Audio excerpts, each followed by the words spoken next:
মাত্র ৪ দিনের ব্যবধানে গাজীপুরের সাফারি পার্কে দুটি হাতির মৃত্যুর ঘটনা ঘটেছে।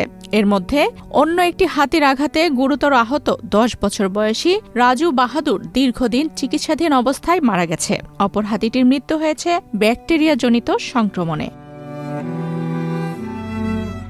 ১৩ আগস্ট বৃহস্পতিবার হাতি দুটির মৃত্যুর খবর নিশ্চিত করেন সাফারি পার্কের ভারপ্রাপ্ত কর্মকর্তা তারেক রহমান।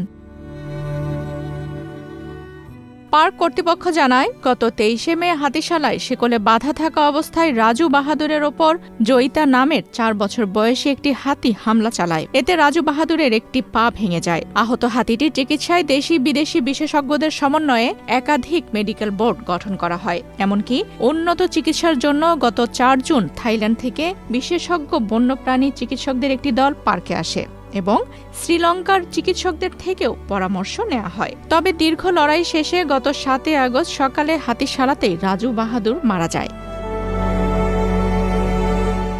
এর আগে গত ৬ আগস্ট রাতে ব্যাকটেরিয়াজনিত সংক্রমণে অসুস্থ থাকা আরও একটি হাতির মৃত্যু হয়। পরপর দুটি হাতির এমন মর্মান্তিক মৃত্যুতে পার্কের প্রাণী ব্যবস্থাপনা ও চিকিৎসা ব্যবস্থা নিয়ে নতুন করে নানামুখী প্রশ্ন উঠেছে।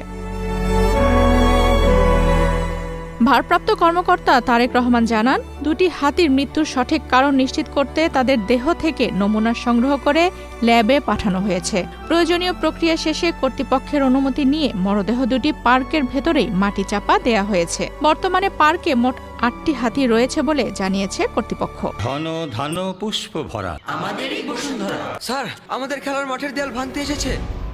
এটা আমাদের খেলার মাঠ। আমরা তো এখানে দোকান বানাবো। কেমন দেয়াল? দেশের ১ নম্বর সিমেন্ট বসুন্ধরা সিমেন্টে তৈরি। দেশের ১ নম্বর সিমেন্ট বসুন্ধরা সিমেন্ট।